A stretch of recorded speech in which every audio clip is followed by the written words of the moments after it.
Hello everyone, it's Jamal Thomas. Welcome to the Progressive Soapbox. So guys, I want to develop an idea again. I actually like this. I like the way it turned out last few videos, so let's do it again.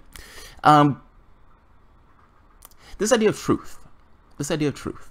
So I put up this tweet out today, and I think the tweet is true, and I like it, and I kind of want to expand on it. Regardless of the narratives that are floating about, meaning in politics, all of these things that come up, you know, Trump and Russia, Trump and Putin, Trump and Nazis, North Korea and the United States, Jerusalem being moved to this place or that place, this particular war, that particular war, this guy's chopping somebody else's head off. All of these things that take place, we're awash in narratives. And all of these narratives are competing with our agreement and our interests. In the face of all of these narratives, the important thing to understand, though, is none of it's true. All of these narratives are trying to push forth an idea and understanding of the world. It's a paradigm to which to understand the world by, and tries to get your agreement into these paradigms of understanding the world. It is important to understand that none of these narratives are true. There's no capacity for an individual to full well understand the truth of their reality. Ultimately, you're left with ambiguity. Your perspective, your ability to comprehend the world that's around you is limited at best. For the most part, what people take as their ironclad understanding of the world around them is just agreements that these people have made, things that they themselves have said that they agree with, a particular paradigm. There are things in the world that are to some degree true, don't get me wrong, and there are more narratives that are closer to the truth than others. But in no way will you ever be able to actually get at the truth. And yes, again, you can only move in a particular direction, and as a human being, you're stuck trying to navigate this. Your capacity to understand what's true and what's real is limited at best.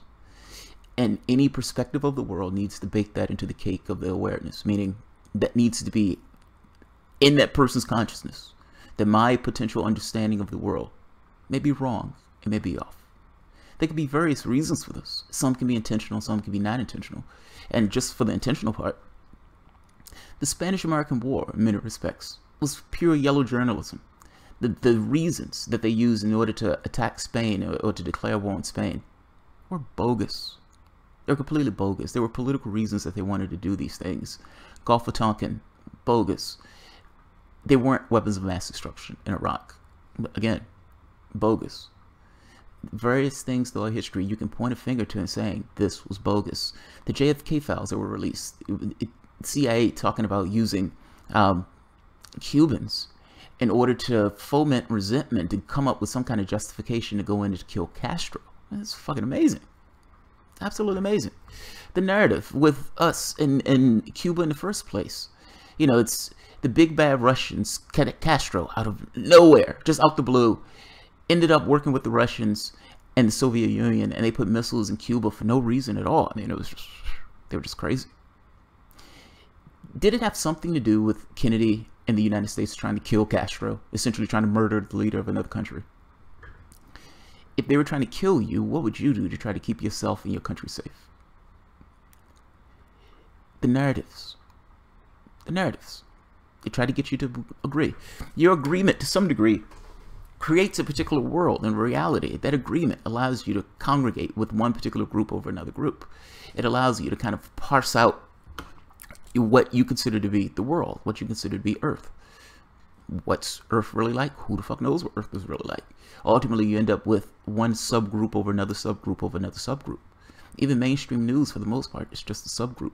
All of these groups are relative to one another. They have a large megaphone, and because they have a large megaphone, they consider it mainstream thought. It's just a lot of money put behind it, and it's putting it into a lot of people's eyes. Reality, though? How would you know? How would you know? The Operation Mockingbird, where the CIA was putting money around all these various sources in order to get these people to see if they could shape reality of the American public. Same thing, Soviet Union. They used to tell their people some of anything. They would say, the Americans dropped locusts on our crops. And they did this not because we did anything wrong, but not because we couldn't necessarily supply these things, but these dastardly Americans are doing this. What's true? What's true? And how would you know if you're even dealing with the truth? How would you know? Taking it for the moment that I'm right, and that your world is always going to be held a certain amount of ambiguity, meaning, A, you don't know if the story that you're getting is right, so you have to take it as to some degree ambiguous. Even within that ambiguity, there's subjectivity. Meaning, so yes, this particular story is coming through. How do I, myself as an individual, view that particular story? What is my lens that I'm looking at the story?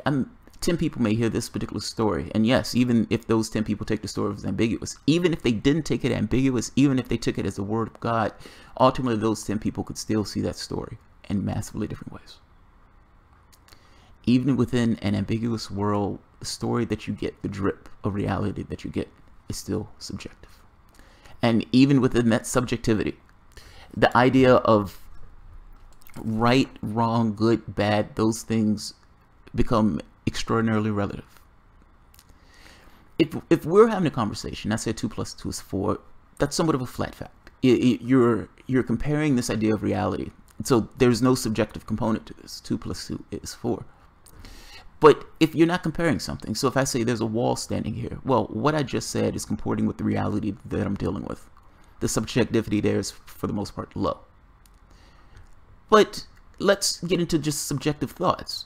You know, what is the world? What should the world look like? What should the world be like? How does this particular person perceive this particular event that took place? And are there multiple sides to that particular event that hold a certain amount of credibility? And credibility based on what? Credibility based on what? It's like there is no ultimate perspective in this stuff. Much of this stuff becomes relative. You're stuck in an ambiguous world with a particular subjective reality, even within the ambiguity that you do get. And even within the ambiguous subjective world, you're also stuck with this idea that many of the perspectives that you're dealing with are relative to one another. You can have multiple points of view, and all those points of view be valid. Such is life. Such is life. I say this for a very particular point. When things come up, people take these things as a word of God, and oftentimes they get so hard and fixed in their opinions, and they use these particular opinions as if what they believe is the word of God to sucker punch somebody else.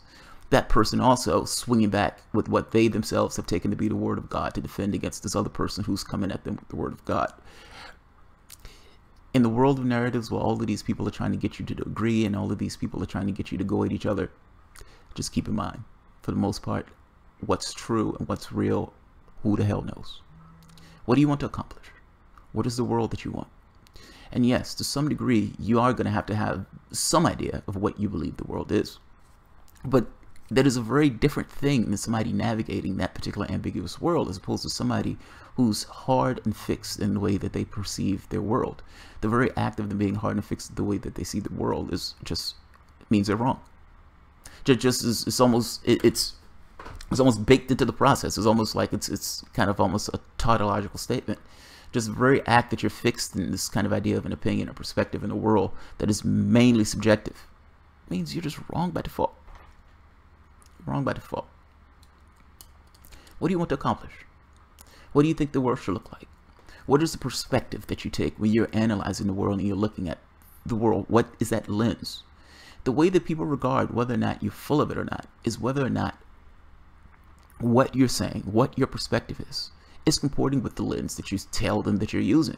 If I say I'm using a humanistic lens, but then I'm talking about going and bomb somewhere, I better have a damn good reason or some kind of escape clause to come up with this idea of why I'm saying that it's perfectly okay to go bomb XYZ. I personally stuck with this idea of not necessarily being able to put your finger down on what's absolutely flat fact true. And full understanding that things around you, in many respects, give you and delude you with information. And that again, there's no way to full well know what's true. What do you want the world to be? And I find myself pushing more so in the direction of what do I want the world to be? And making everything else somewhat subordinate to that.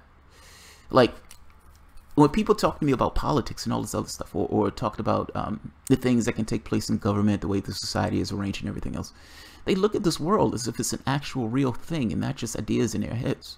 Yes, there are things that take place outside of yourself, but whether you can actually know fully and understand fully the ramifications and the truth of those things, and by truth I mean the entirety of the understanding of that particular thing, there's no way. There's no way.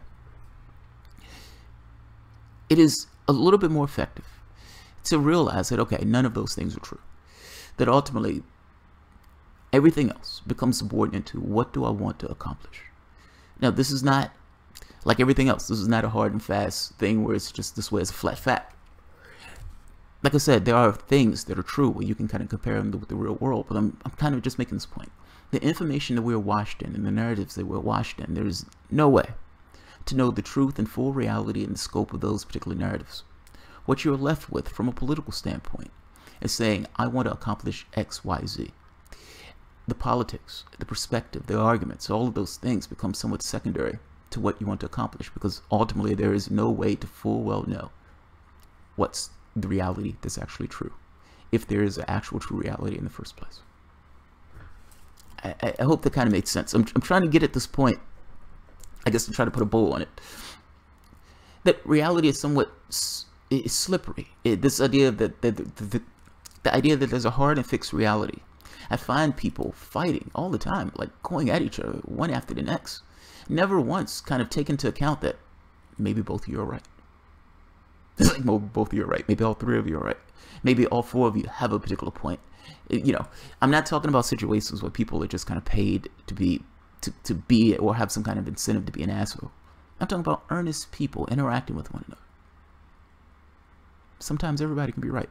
Sometimes everybody can be wrong. Sometimes this can be anywhere, somewhere in between.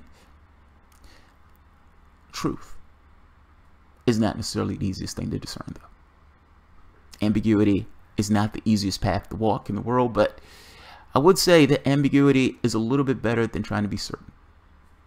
It's a little bit more honest anyway. So I will leave it at that. I hope that made sense. I have no idea what to even call this video. What is truth, I guess. All right, guys. Thanks.